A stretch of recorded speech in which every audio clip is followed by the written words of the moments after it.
Hello everyone, இன்னைக்கு நாங்க என்ன பார்க்க போறோம்டா 2024ஆம் ஆண்டு ஏலெவல் பரீட்சை தோற்றிய மாணவர்களுக்கு பெறுபேறுகள் ரிசல்ட்ஸ் போன மாதம் வந்துட்டது. அதவே யூனிவர்சிட்டி என்டர் பண்றதுக்கு ஒரு ஃபார்ம் நிரப்பணும். அது ஆன்லைன்ல தான் ரெஜிஸ்டர் பண்ண போறோம். அந்த ஆன்லைன் ரெஜிஸ்ட்ரேஷனுக்கு என்ன தேவை? முதலாவது அந்த ஆன்லைன் ரெஜிஸ்டர் பண்ணதுக்கு முதல் ஒரு புக் கொண்டு, அதாவது பல்கலைக்கழக மானியங்கள் ஆணைக்குழுவினால் அச்சிடப்பட்டு வருடம் வெளியிடப்படும். ஒவ்வொரு முறை ரிசல்ட்ஸ் வந்த உடனேயும் யூனிவர்சிட்டி போற பிள்ளைகளுக்காக ஒரு கைட் புக் கொண்டு வெளியிடப்படுது. அந்த கைட் புக் இப்படித்தான் இருக்கு. இது நான் ஜூனி போகை, அதாவது போன வருஷம் 2023ஆம் ஆண்டு யூனிவர்சிட்டி 2023ஆம் ஆண்டு நான் எக்ஸாம் எழுதினா யூனிவர்சிட்டி அப்ளை பண்றதுக்கு இந்த புக் நான் வாங்கினேன். இந்த புக்கோட பெறுமதி 1000 ரூபாய் தான். நாங்க இவ்வளவு காலமும் கஷ்டப்பட்டு படிச்சினாங்க. அதுக்கான ஒரு மதிப்பு தாரது தான் இந்த யூனிவர்சிட்டி என்ட்ரன்ஸ். அது 0.001 கூட, அதாவது செட் ஸ்கோர் பெருமானம், செட் புள்ளி எண்ணுவாங்க, அதோட பெருமானம் 0.001 கூட மாறுவதற்கான வாய்ப்பு இருக்கு. சோ நாங்க என்ன செய்யணும்னா, யூனிவர்சிட்டி அப்ளை பண்ணேக்க, யூனிவர்சிட்டி ஆன்லைன் ரெஜிஸ்ட்ரேஷன் பண்ணேக்க ஹோஸுக்கான ஆர்டர்ஸை ஒழுங்குமுறைப்படி போடணும். ஸோ சில பேருக்கு அது தெரியாது. என்ன எல்லாரும் போடணும் தானே, நாங்களும் போட்டுருவோம். ஸோ எங்களுக்கு எல்லாம் தெரியும் தானே, நானே போட்டா என்ன எல்லாருமே முடிவெடுக்கிறது. ஒன்று நாங்கள் முறையா ஒரு ஆள்கிட்ட போய் கதைக்கணும். என்னடா ஃபியூச்சர்ல என்ன ஹோஸ் எப்படி இருக்கும்னு தெரியாது. ஒரு மார்க்கெட்டிங் வேல்யூ தெரியணும். அதாவது எங்களுக்கு பிடிச்சிருக்கணும். முதலாவது நாங்க போற ஹோஸ், அதாவது நாங்க படிச்சுனாங்க, இவ்வளவு வாழம் கஷ்டப்பட்டு படிச்சுனாங்க. யூனிவர்சிட்டின்றது எங்களோட வாழ்க்கையை தீர்மானிக்க போற ஒரு பாதை. அந்த யூனிவர்சிட்டி ஹோஸை செலக்ட் பண்ணும்போது நாங்க மிக கவனமா இருக்கணும். இந்த பல்கலைக்கழக மானியங்களால் வெளியிடப்பட்ட இந்த புக் மே மாதம் 3ஆம் தேதி, அதாவது இப்ப நீங்க கட்டாயம் வாங்கலாம். இந்த வீடியோ பாக்குறார்கள் உடனே போய் வாங்குவோம். அதாவது புத்தகசாலைகள்ல, அதிகமான புத்தகசாலையில பெரிய பெரிய புத்தகசாலையில எல்லாமே இந்த புக் வாங்கக்கூடிய மாதிரி தான் இருக்கும். இதோட பெறுமதி வெறும் 1000 ரூபாய் தான். ஏன் இந்த புத்தகத்துக்காக 1000 ரூபாவை செலவழிக்கணும் வாங்க மிஸ் பண்ணிடவே வேண்டாம். ஏனென்றா இந்த புக்கை கட்டாயம் வாசிச்சுட்டு தான் நீங்க ஆன்லைன் அப்ளிகேஷன் நிரப்ப வேண்டும். சரியா? சோ அது எப்படி எங்க இருக்குன்னா, இந்த புக்லயே சொல்லி இருப்பினா, அதாவது தலைவர், பல்கலைக்கழக மானியங்கள் ஆணைக்குழுவோட தலைவரை ஒரு செய்தியா சொல்லியிருப்பேன். இந்த புக் வாசிச்சுட்டு தான் நீங்க ஆன்லைன் ரெஜிஸ்ட்ரேஷன் பண்ணணும். அதுக்கு முதல் நாங்க பார்க்க வேண்டிய ஒரு மெயினான ஒரு விஷயம் இருக்கு. அதாவது ஆப்டிடியூட் எக்ஸாம். சில ஹோஸ் ஆப்டிடியூட் எக்ஸாம் எழுதி நீங்க பாஸ் பண்றதுன்றதை விட நீங்க நல்ல பெறுபேறுகளை எடுத்து அது ஆர்டர் அடிப்படையில உங்களுக்கு எடுக்கப்படும். அடுத்து ஆப்டிடியூட் எக்ஸாம். ஆப்டிடியூட் எக்ஸாம்ன்றது யூனிவர்சிட்டியில சில ஹோஸுக்கு எக்ஸாம் எழுதி தான் நாங்க போகணும். அது எப்படின்னா, நாங்க எக்ஸாம் எழுதுவோம், அந்த ரேங்க் ஆர்டர் படி பாஸ் பண்ணி அந்த வார ரேங்க் ஆர்டர் பண்ணி எத்தனை பேரை தெரிவு செய்யணுமோ அப்படி போடணும். ஆனா இந்த ஆப்டிடியூட் எக்ஸாமுக்கு நீங்க அதுக்கு எக்ஸாமுக்கு அப்ளை பண்ணணும். அப்ளை பண்றதுக்கான டேட்ஸ் எல்லாம் வந்துடுது. அதுக்கு போட்டாலும் நாங்க ஃபர்ஸ்ட் ஃபார்ம் போடணுமா என்றது நிறைய பேர் டவுட். சில பேர் போடாம விட்டுரும். அதெல்லாம் சரியான தவறு. ஆப்டிடியூட் எக்ஸாமுக்கு நீங்க போட்டாலும் அந்த ஹோஸ் எந்த யூனியன் பார்த்து ஃபர்ஸ்ட் ஃபார்ம் போடுங்க, நீங்க கட்டாயமா போடணும். அந்த ஹோஸை மறந்து போயும் தவற விட்டுறக்கூடாது. நீங்க ஆப்டிடியூட் எக்ஸாமுக்கு போட்டுட்டீங்க, ஆப்டிடியூட் எக்ஸாம் எழுதிட்டீங்க, பாஸ் பண்ணினாலும் ஒருவேளை நீங்க ஃபர்ஸ்ட் ஃபார்ம் போடுங்க அந்த ஹோஸ் அந்த யூனிவர்சிட்டி தவற விடப்பட்டா உங்களுக்கு அந்த ஹோஸ் யூனிவர்சிட்டி வரவே வராது. ஸோ நாங்க அதை கவனமா பார்க்கணும். ஆப்டிடியூட் எக்ஸாம் கலண்டர் யூனிவர்சிட்டியில ஃபிலிம் அண்ட் டெலிவிஷன் ஸ்டடீஸும் ஸ்போர்ட்ஸ் சயின்ஸும் கேட்டதுக்கு இது 16ஆம் தேதி 6ஆம் மாதம் க்ளோசிங் டேட். அடுத்தது மொரட்டுவல் யூனிவர்சிட்டியில 14ஆம் தேதி இந்த மாசம் 5ஆம் மாதமே முடியுது. ஆர்கிடெக்சரும் லேண்ட்ஸ்கேப் ஆர்கிடெக்சரும் fashion design and product. So அதிகம் ஆர்கிடெக்சர் நிறைய பேர் எதிர்பார்க்கிற ஒரு கோர்ஸ், ஒரு மார்க்கெட்டிங் வேல்யூ கூடின ஒரு கோர்ஸ். ஸோ இப்போ ஒவ்வொரு கோர்ஸுக்கு நீங்க ஏவில என்ன படிச்சிருக்கணும் என்றது முக்கியம். ஸோ சில பாடம் எடுத்தா ஆர்கிடெக்சர் போடலாது. ஆர்கிடெக்சர் நீங்க போடணும்னா என்ன ஏல உங்களுக்கு என்ன பாடம் படிச்சிருக்கணும் ஒன்று இது அது வந்து உங்களோட நீங்க அப்ளை பண்ணிக்கலாம். உங்களுக்கு இது படிச்சிருந்தா தான் நீங்க ஆர்கிடெக்சர் போடலாம். ஆர்கிடெக்சர் மட்டும் இல்லை, இதுல இருக்கிற அநேகமான கோர்சஸ் அப்படித்தான். அடுத்தது வந்து விபுலானந்தர் அழகியல் கல்வி, அது தெரியும் தானே, அது பேட்டிக்கலவுல இருக்கு. அங்க வந்து music, dance, drama and theatre, visual technology, arts இந்த 4 கோர்ஸுக்குமான ஆப்டிடியூட் எக்ஸாமுக்கான விண்ணப்பங்கள் வந்து கோரப்பட்டுள்ளன.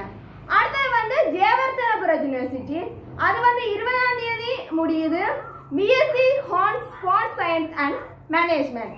அடுத்த கொழும்பு யூனிவர்சிட்டின்னா பாலி வளாகம் இருக்கு தானே, அங்க வந்து BA hons in mass media, BA hons performing arts என்ற 2 கோர்ஸுக்கான ஆப்டிடியூட் எக்ஸாமுக்கான விண்ணப்பம் வந்து கோரப்பட்டுள்ளது. அடுத்து வந்து சப்ரஹமோ யூனிவர்சிட்டியில் ஸ்போர்ட்ஸ் சயின்ஸ் மேனேஜ்மெண்ட்டுக்கும் பிசிக்கல் எஜுகேஷனுக்கும் விண்ணப்பம் கோரப்பட்டிருக்கு. 12ஆம் தேதி 5ஆம் மாதம் அதுக்கு போடணும். அடுத்து வந்து ஜஃப்னா யூனிவர்சிட்டின்னா பிஎஸ்சி ஹார்ஸ் பிசிக்கல் எஜுகேஷனுக்கு வந்து விண்ணப்பம் கோரப்பட்டிருக்கு. அது 20ஆம் தேதி முடியுது. அடுத்தது யூனிவர்சிட்டி ஜஃப்னா அண்ட வந்து சார் பொன் ராமநாதன் அழகியல் கற்கைகள் அதுக்குரிய வந்து அந்த இதுல வந்து கேட்டிருக்கிறது வந்து அந்த ஃபேக்கல்ட்டியில கேட்டிருக்கிறது music, dance, arts and design. அதாவது இந்த முறை வந்து நிறைய பாடம், அதாவது வளமையை விட அதிகமான பாடம் வேற வேற யூனிவர்சிட்டியில இருந்து ஆப்டிடியூட் எக்ஸாம் கோரப்பட்டுள்ளது. சந்தர்ப்பங்களை வந்து தவறவிட வேண்டாம். முக்கியமா வந்து ஆர்ட்ஸ் பிள்ளைகள், அதாவது ஏலவெல்ல வந்து ஆர்ட்ஸ் எடுத்த மாணவர்கள் வந்து மியூசிக், டான்ஸ், டிராமா ஓ ஆர்ட் இதுல இந்த 4 பாடத்துல ஒரு பாடமா வந்து பிரதானமா தெரிவு செய்திருக்கிறோம். எனக்கு தெரிஞ்சு வந்து கொமர்ஸ்ல கூட கொமர்ஸ்லயும் படிக்கிற ஆட்கள் கூட ஆர்ட்ஸ்ல வந்து ஆர்ட்ஸ் பாடமான டான்ஸையோ இல்லாட்டி மியூசிக் ஓ ஆர்ட்டோ டிராமாவோ தெரிவு செய்து படிக்கலாம். அப்படி படிச்சிருந்தா உங்களுக்கு அகாடமி, அதாவது வந்து யூனிவர்சிட்டியில இந்த மியூசிக், டான்ஸ், ஆர்ட், டிராமா அதுகள் படிக்கணும்னா நீங்க ஃபர்ஸ்ட் ஃபார்ம்ல போறது மட்டும் இல்லாம இந்த ஆப்டிடியூட் எக்ஸாம் எழுதியும் நீங்க போகலாம். சோ உங்களுக்கு அதுல செட் ஸ்கோர் ஒருவேளை குறைவுண்டாலும் இந்த ஆப்டிடியூட் எக்ஸாம்ல நல்ல ஸ்கோர் பண்ணி, அதாவது வந்து ஆப்டிடியூட் எக்ஸாம் வந்து எக்ஸாமாவும் நடக்கலாம், பிராக்டிகலாவும் நடக்கலாம். சோ இதுல நீங்க ஸ்கோர் பண்ணினா வந்து நீங்க டைரக்டாவே யூனி போகலாம். ஆனாலும் என்ன செய்யணும், ஆப்டிடியூட் எக்ஸாமும் போடணும், அதே நேரம் ஃபர்ஸ்ட் ஃபார்மும் போடணும். இப்போ வந்து யூனிவர்சிட்டி ஃபர்ஸ்ட் ஃபார்ம் அது பற்றி பார்ப்போம். யூனிவர்சிட்டி ஃபர்ஸ்ட் ஃபார்ம்ன்றது வந்து சாக A லெவல் எடுத்து 3 பாஸ் எடுத்து அனைவரும் போடலாம். அதாவது வந்து 2024ஆம் ஆண்டு A லெவல் எடுத்து இப்ப போன மாதம் வந்து ரிசல்ட்ஸ் வந்து 3 பாஸ், அதாவது 3 பாடமும் சித்தி அடைந்திருந்தா நீங்க போடலாம். அது எனக்கு பிளஸ்ல செட் ஸ்கோர் இருக்கு, எனக்கு மைனஸ்ல செட் ஸ்கோர் இருக்கு, எனக்கு சைவ தசத்துல செட் ஸ்கோர் இருக்கு. சோ யூனி வராதுன்னு போடாம விட வேண்டாம். ஆறாவது ஒரு பிள்ளை நான் செகண்ட் சை படிக்க போறேன், தேர்ட் சை படிக்க போறேன், நான் வெளிநாடு போக போறேன் போகல, அந்த வாய்ப்பு, அந்த விடுபடுற ஒரு வாய்ப்பு வந்து உங்களுக்கு பெறலாம். ஸோ எது எது எப்படி இருக்குமென்று யாருக்கும் தெரியாது. ஸோ நீங்க என்ன செட் ஸ்கோர் என்றாலும் நீங்க செகண்ட் சை தான் படிக்க போறேன், தேர்ட் சை தான் படிக்க போறேன் என்று நினைச்சா கூட பரவாயில்லை. ஸோ அவையும் வந்து கட்டாயம் போடணும். ஏன்னா இந்த ஃபர்ஸ்ட் ஃபார்ம் வந்து முக்கியமான ஒன்று. அதாவது நீங்க யூனி போகணும்னா கட்டாயம் ஃபர்ஸ்ட் ஃபார்ம் போடணும். அடுத்த வந்து நாங்க என்ன பார்க்க போறோம்னா ஃபர்ஸ்ட் ஃபார்ம் வந்து இந்த 9ஆம் தேதி ஸ்டார்ட் ஆகுது, மே மாதம் 30ஆம் தேதி முடிய போகுது ஆன்லைன் ரெஜிஸ்ட்ரேஷன். ஸோ கால வரைகிற 30ஆம் தேதி மட்டும் இருக்குதானே இருந்துட்டு 29ஆம் தேதியோ 30ஆம் தேதியோ போய் நிக்க கூடாது. ஸோ 9ஆம் தேதி தொடங்குதா, நாங்க இன்றைக்கே வீடியோ பாக்குறோமா, போய் புத்தகம் வாங்குவோம், புத்தகத்தை வாங்கி என்னென்ன ஹோஸ்ட் செலக்ட் பண்ண போறோம், நாங்க என்ன ஸ்ட்ரீம் எடுத்துனாங்க அதுக்கேற்ற மாதிரி எங்களுக்கு என்ன பாடம் பிடிக்கும், எந்த கோர்ஸ் பிடிக்கும், ஸோ அதை பார்த்து செக் பண்ணி போட்டு ஹோஸ்ட் ஆர்டர் பண்ணுவோம். ஸோ செட் ஸ்கோர் ரெடி பண்ணிருந்தா நீங்க ஹோஸ்ட் போடணும் எந்த ஒரு அவசியமும் இல்லை. உங்களுக்கு பிடிச்ச கோர்ஸை நீங்க முதலாவதாகவும் போடலாம். ஸோ உங்களோட விருப்பொழுங்கு தேர்வு, அதாவது நான் வந்து இப்ப மெடிசின் தான் எனக்கு மெடிசின் பிடிக்குமாட்டா முதலாவதா மெடிசின் போடலாம். இல்ல எனக்கு ஆயுர்வேதம் தான் பிடிக்குமாட்டா கட்டாயம் ஒருவேளை உங்களுக்கு மெடிசின் கிடைக்குமா இருந்து உங்களுக்கு ஆயுர்வேதம் தான் பிடிக்குமாட்டா ஆயுர்வேதத்தை 2ஆவதா போட்டாலும் உங்களுக்கு மெடிசின் தான் வரும், ஆயுர்வேதம் ஒருபோதும் வராது. அதை நீங்க கவனத்துல படிவா கொள்ளணும். ஸோ நிறைய பேர் செய்யற தப்பு என்னண்டா, ஸோ எப்படின்னா ஏல மேத்ஸ் படிப்பிதான், ஸோ ஸோ எனக்கு என்ஜினியரிங் வேணாம். கேர்ள்ஸ் யாருன்னா சில பேர் முடிவெடுப்பினா எனக்கு என்ஜினியரிங் வேணாம், நான் பிஎஸ்சி தான் செய்ய போறேன், என் ஆம்பிஷன் வேற வந்துட்டு பிஎஸ்சி போயிடல. அவன் எங்களோட சர்ஸ்கோரை பார்த்துட்டு நாங்க போய் போடுறாங்க என்ன செய்வினோம்டா, அவனுக்கு என்ன தெரியும், அவன் அப்படியே போடுவினா முதலாவது என்ஜினியரிங் போட்டுருவினா. அடுத்தது 2-3வது ஹோஸ்ட் தான் உங்களுக்கு பிஎஸ்சி போட போயிடும். ஸோ அப்போ என்ன உங்களுக்கு நல்ல சர்ஸ்கோர் இருக்கு, நல்ல ரேங்க் இருக்கு. ஸோ உங்களுக்கு என்ஜினியரிங் வந்துடும், பிஎஸ்சி வராது. அப்போ என்ன செய்யலும், ஒன்றுமே செய்யலாது. ஸோ உங்களோட விருப்பொழுங்கு தேர்வை நீங்களே குறிச்சிட்டு போங்க. இது உங்களோட புத்தகம் தானே, நீங்க வாங்க போற புத்தகம் உங்களோட புத்தகம் தானே. ஸோ நீங்க வடிவா குறிச்சிட்டு போலாம். யார் யார் இந்த ஃபர்ஸ்ட் ஃபார்ம் போடலான்னு இருக்கு. 3Aல வந்து 3 பாஸ் இருந்தா தான் கட்டாயம் போடலாம். 3 பாஸ் அதாவது 3 பாடம் சிட்டி இல்லாட்டி அவ கட்டாயம் போடலாது. அடுத்தது வந்து ஏதாவது ஒரு அதாவது பாராளுமன்றத்தால் பாராளுமன்றத்தால ஓகே என்று சொல்லப்பட்ட அவைகளால ஆரம்பிக்கப்பட்ட அந்த கொழும்புல இருக்கிற பாலி வளாகமோ இல்லாட்டி சார் ஜோன் கொத்தலாவா அந்த யூனிவர்சிட்டியோ இல்லாட்டி வேற ஏதாவது முக்கியமான யூனிவர்சிட்டிஸ் இருக்கு, அந்த யூனிவர்சிட்டியில நீங்க படிச்சு கொண்டிருந்தா அதை வந்து அப்ளை பண்ணிடாது. அடுத்து வந்து ஸ்பிளிட் கேள்விப்பட்டிருப்பீங்க எல்லாருமே. ஸ்பிளிட்ல வந்து நீங்க பெரிய கோர்ஸ் அதாவது டிகிரி ரிலேட்டட் கோர்ஸ் செய்திருந்தா அதையும் இது வந்து அப்ளிகேஷன் போடலாது. அடுத்தது வந்து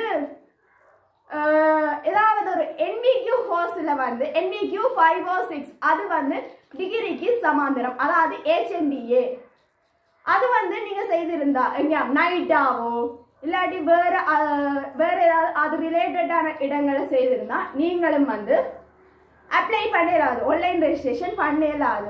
ஸோ நீங்க ஆன்லைன் ரெஜிஸ்ட்ரேஷன் பண்ண என்னென்ன கொண்டு போகணும்னா ஐசி முக்கியம் கொண்டு போகணும். அடுத்து வந்து உங்களோட இமெயில் வேணும், உங்களோட ஃபோன் நம்பர் தேவை, அதனால ஃபோனையே கொண்டு போங்க. அடுத்தது ஒரு குறிப்பிட்ட அளவு காசு தேவை, நாங்கள் அப்ளிகேஷன் போடைக்கு அந்த காசையும் மறந்து போகாம கொண்டு போங்க.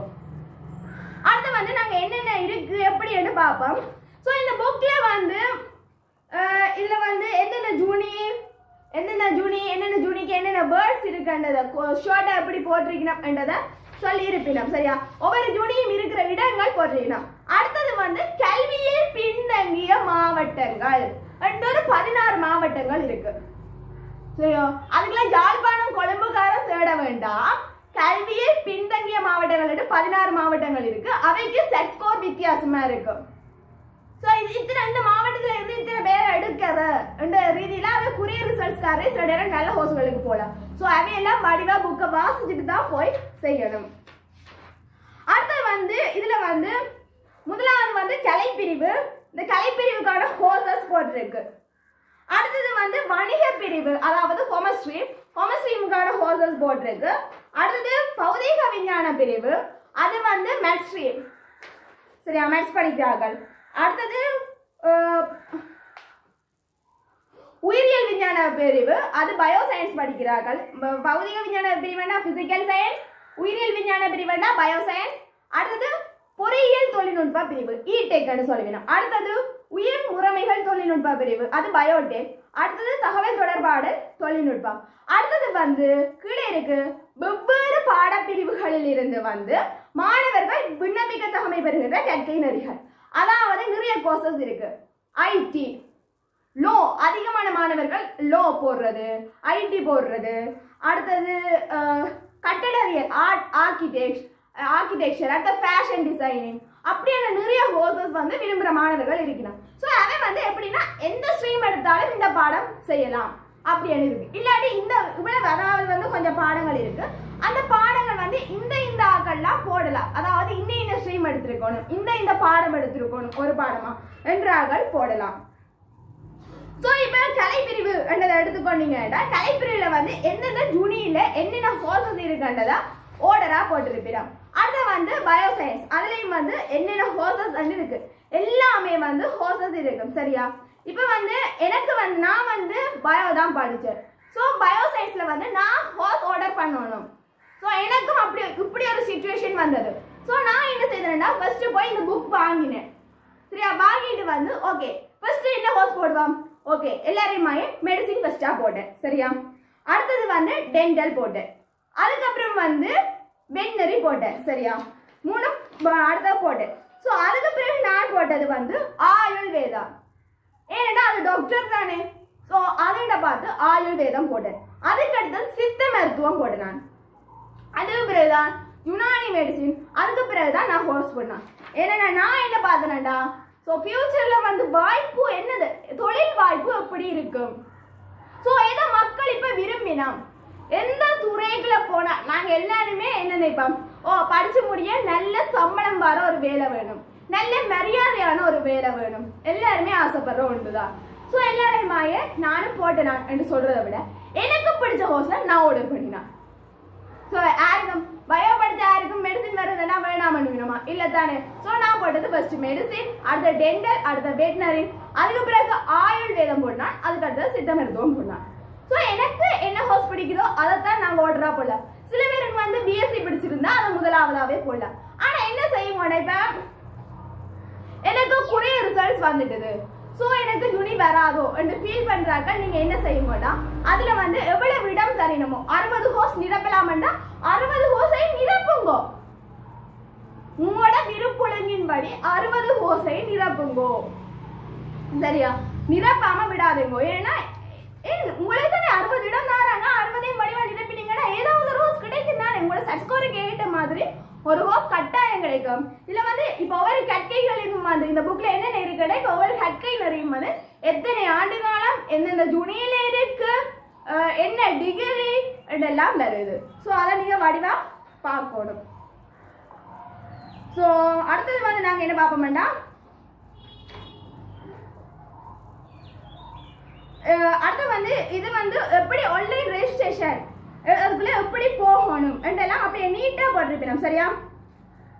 இந்த புத்தகத்துல பகுதி 5ல வந்து பல்கலைக்கழக அனுமதிக்காக இலத்திரனியல் முறை விண்ணப்பத்தை நிரப்பும் முறை வந்து ஒழுங்கா போட்டிருப்போம். ஐசி ஸ்கேன் பண்றதுல இருந்து ஒட்டுமொத்தமா நீங்க என்ன கேபிட்டல் லெட்டர் பாவிக்கணுமோ, சிம்பிள் லெட்டர் பாவிக்கணுமோ, எல்லாம் எப்படி எப்படி போடணும் என்று எல்லாமே வடிவா தெளிவா போட்டுருக்கு. ஸோ அதை நீங்க மிஸ்டேக் பண்ண வேணாம். ஃபுல்லா புக் எடுக்கிறீங்க, வாசிக்கிறீங்க, வாசிச்சுட்டு போய் வடிவா ஃபர்ஸ்ட் ஃபார்ம் போடுறீங்க. ஸோ ஃபர்ஸ்ட் ஃபார்ம்ல தான் எல்லாமே இருக்கு. உங்களோட வாழ்க்கையை தீர்மானிக்கிற ஒரு ஒரு புள்ளி தான் அந்த ஃபர்ஸ்ட் ஃபார்ம். இப்போ நீங்க ஃபர்ஸ்ட் சைட்ல ஓகே ஓகே மெடிசனுக்கு அடுத்தடுத்த ரேங்கா இருக்கிறீங்க. எனக்கு டென்டலும் வேண்டாம், வெட்டரியும் வேண்டாம், எனக்கு மெடிசின் தான் வேணும், நான் செகண்ட் சைட் படிக்க போறேன் இல்ல தேர்ட் சைட் படிக்க போறேன்னு முடிவெடுத்தாலும் இந்த ஃபர்ஸ்ட் ஃபார்மை போய் போடுங்க. யாராவது ஒரு பிள்ளை ஏதாவது ஒரு சூழ்நிலையால வராம போனா அடுத்தது உங்களுக்கு சான்ஸ் கிடைக்கலாம். ஸோ ஃபர்ஸ்ட் ஃபார்மா மறக்காம போடுங்க. ஸோ எனக்கு தெரிஞ்ச ஒரு கதை சொல்றேன், வடிவா கேளுங்க. இந்த முறை ஒரு ஆள் வந்து ஒரு நல்ல ரிசல்ட்ஸ் எடுக்கணும். ஸோ அடுத்த முறை வந்து குறைய ரிசல்ட்ஸ் எடுத்துட்டான். ஆனா வந்து என்னண்டா, இந்த முறை ஃபிஃப்த் வெயிட்டிங் வந்து ரிசல்ட்ஸ் வந்து அடுத்த நாள் தான் முடிஞ்சது. ஆனா இந்த ஃபிஃப்த் வெயிட்டிங்ல வந்து அவாக்கு வந்த ஹோஸ் நல்ல ஹோஸ். ஸோ என்ன செய்யவாண்டா, ஓகே ரிசல்ட்ஸ் குறைஞ்சிட்டு ஃபீல் பண்ணதை விட சடார்னு என்ன செய்தாண்டா ஃபிஃப்த் வெயிட்டிங்லயே அந்த ஹோஸுக்கு போட்டுட்டா. ஸோ என்ன செய்யப்பா 2023ஆம் ஆண்டு 24ஆம் ஆண்டு யூனி அந்த பிரிவுக்கான யூனிக்கே வர போறா. 24 25க்கு அவன் வெயிட் பண்ண போறதில்ல, சரியா? அடுத்தது வந்து என்னன்னா, இப்ப வந்து ஸோ பெட்டரா ரிசல்ட்ஸ் எடுப்பாம், இதுதான் அடுத்த முறை பெட்டரா எடுப்பாம், அதால நாங்க ஃபர்ஸ்ட் ஃபார்ம் போடல அப்படிலாம் சொல்லாதுங்க. கட்டாயம் போய் ஃபர்ஸ்ட் ஃபார்மா போடுங்க, அதுக்கு பிறகு பார்ப்போம். அடுத்து வந்து நீங்க யூனிக் கோட் இருக்கு. எந்த யூனிவர்சிட்டியில என்னென்ன கோட், என்னென்ன பாடத்துக்கு என்ன கோட் ஒவ்வொரு எழுத்தெழுத்தா இருக்கும், அதெல்லாம் இதுல தெளிவா இருக்கு. இந்த புத்தகத்துல வடிவா பார்த்து போடுங்க. அதுல என்னதான் பார்த்தாலும் வடிவா போதும். நீங்க எப்படி என்ன அனுப்பணும், எங்க அனுப்பணும், ரெஜிஸ்டர் போஸ்ட் பண்ணின பிறகு வந்து நீங்க விண்ணப்பத்தை வந்து அச்சிட்டு வச்சிட்டு போகணும். அதை நீங்க அனுப்பணும் வேண்டாம், முகவரி எல்லாமே நீங்க வந்து வடிவா பார்க்கணும். அடுத்து வந்து இதுலயே வந்து கடைசிக்கு 2-3 பக்கங்களுக்கு முன்னால வந்து இப்ப 2022 அதாவது உங்களுக்கு வந்து 2024-25 பிரிவு வர போகுது. அப்ப 2023-24ஆம் ஆண்டுக்கான செட் ஸ்கோர் இந்தந்த கோர்ஸுக்கு இந்தந்த யூனியில இந்த செட் ஸ்கோர் நீட்டா போட்டிருக்கிறோம். ஸோ அதை வச்சுக்கொண்டு உங்களுக்கு என்ன வருமென்றதா ஓரளவு தீர்மானிக்கலாம். ஸோ மறக்காதீங்கோ, எல்லாரும் கட்டாயம், அதாவது 3 பாஸ் இருக்கிற எல்லாருமே வந்து கட்டாயம் பெஸ்பம் போடுங்க. பெஸ்பம் தான் உங்களை எந்த ஜூனி எந்த ஹோஸ் என்ற தீர்மானிக்கும். விருப்பொழுங்கின் அடிப்படையில போடுங்க. உங்களுக்கு எந்த ஹோஸ் பிடிச்சிருக்கோ அந்த ஹோஸை முதலாவதாக போடுங்க. அதுக்கு பிறகு நீங்க என்ன ஹோஸும் போடுங்க. சரியா? அதான் முக்கியம். ஸோ நீங்க என்ன பிரிவு என்ன ஸ்ட்ரீம் எடுத்தாலுமே உங்களுக்கு பிடிச்ச ஹோஸை முன்னுக்கு போட்டுட்டு வடிவா போடுங்க. All the best. Thank you so much.